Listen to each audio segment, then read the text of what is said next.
This week on Barely Homesteading, a do-it-yourself sheep shed for $400 versus a $10,000 loafing shed. Choice isn't that difficult.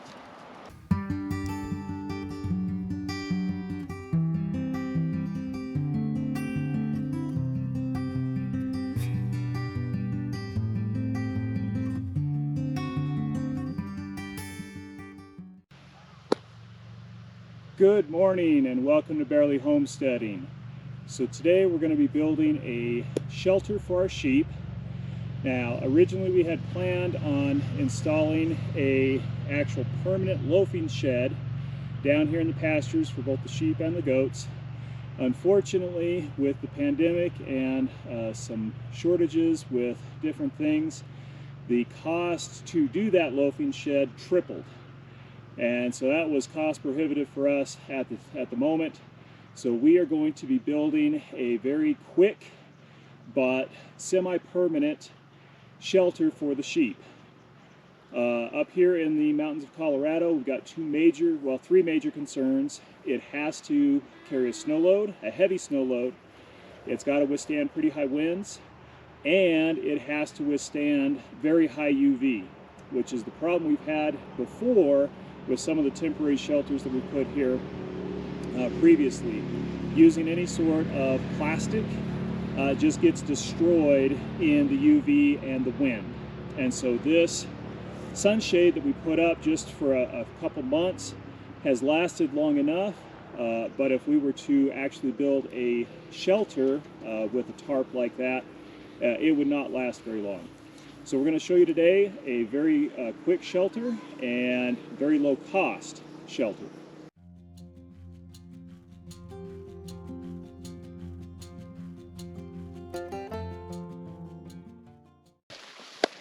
All right, now that we got the sunshade down, we're going to build the shelter right where it was, because that's pretty much the flattest part of this pasture.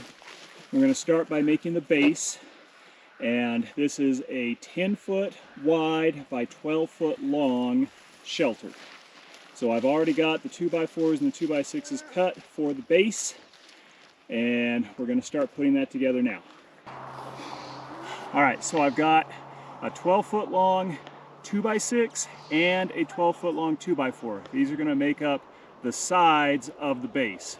What we're going to do is we're going to screw them together to form an L, with the 2x6 being vertical and the 2x4 being horizontal.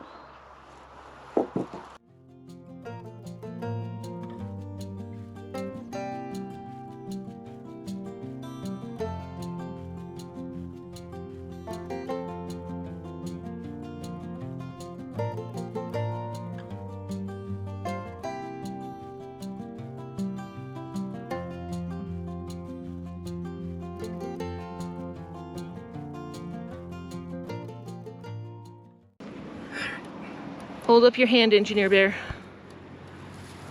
He broke his thumb in gym class earlier this week, and it's hard for him to use that hand.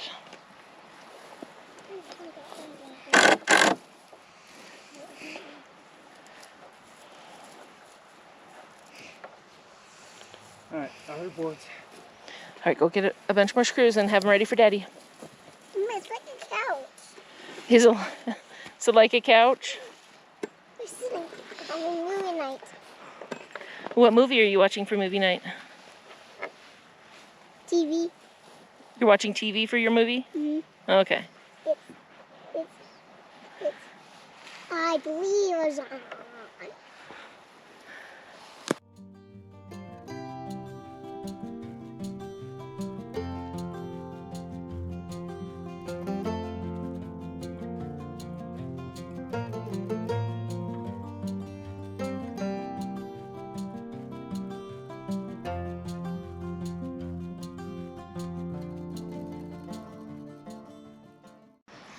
All right, so we've got the two sides put together. As I said, 2x6 vertical, 2x4 horizontal. Now we're going to attach these two with some 2x4s that are 10 foot long, and that'll give us our 10x12 base.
All right.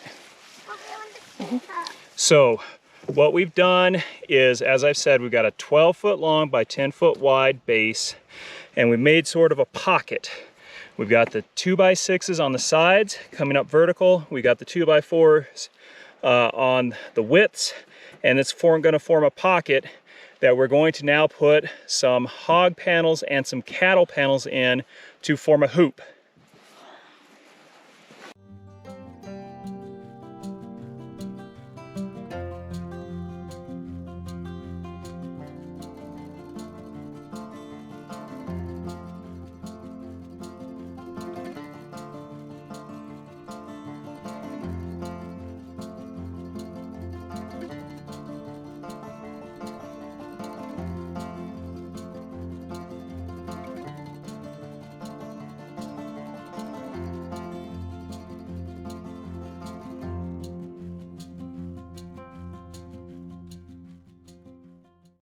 All right, so we sandwich the hog panel and the cattle panel between that 2x6 of the base and another 2x. In this case, we just used some of the scrap 2x4s and 2x6s that we had from the wood. And you're gonna want to really close that gap to hold those in place. I used what's called headlock screws. It's an architectural screw. Very strong, and it has a nice large head. Makes it really useful for things like this. I really love these screws, and if Headlock is listening, I would love to give an endorsement. So now that we've got the panels on, we're going to be building a support for the center, because as I said earlier, we've got to support a heavy snow load.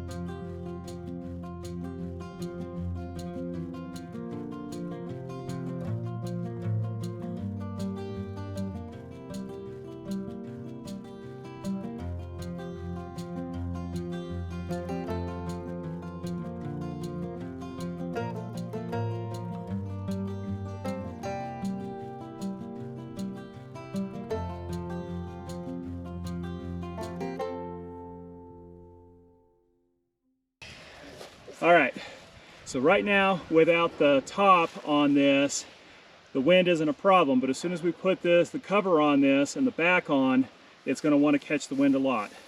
So we've got these 3/4 inch diameter, 2-foot long spikes that we're going to drill or pound into the ground and then attach the frame to this so that the wind doesn't want to blow it over. All right, look out.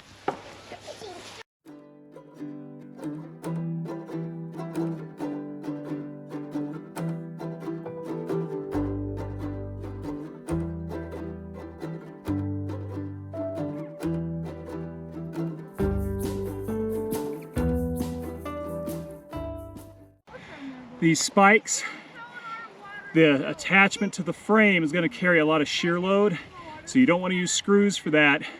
You want to use nails.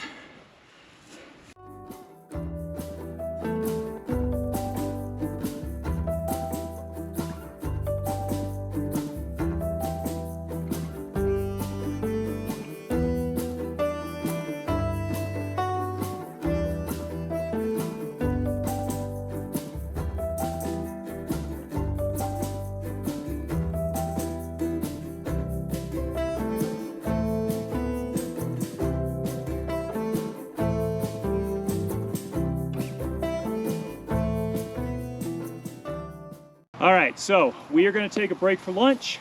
When we come back for lunch, we're going to finish the back, and then we'll put the cover on, and we will be done.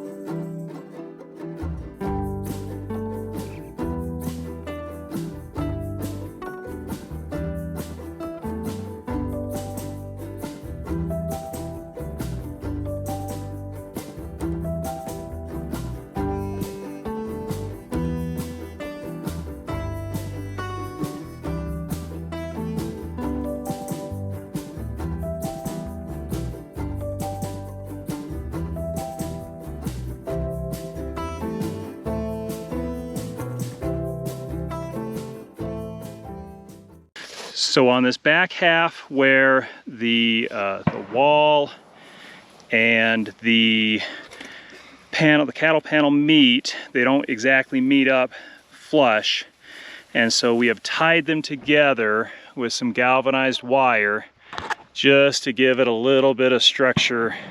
So again, with the snow load. Now we're going to attach the tarp to this, and we're going to cinch down real tight so that it doesn't want to flap in the wind. All right, so we're using our wood screws. We're going to put a big fender washer on here so that we can actually go through the eyelet on the tarp, and we're going to screw this down, but not all the way.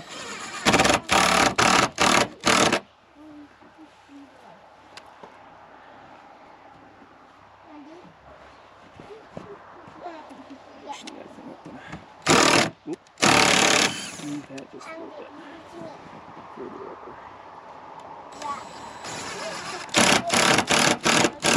All right, and the reason we're not going to screw that on all the way is because we're going to go put it on the other side, and this tarp is advertised as 16 feet, but it's not 16 by 12. It's more like 11.5 by 15.5.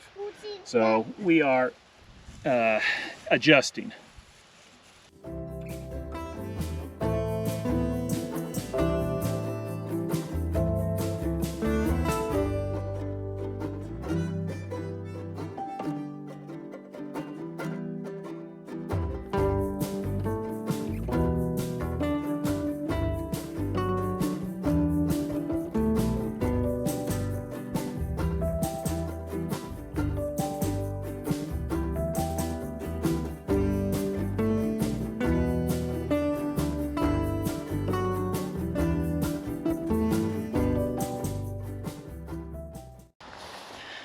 That is why this kind of shelter will not work for goats.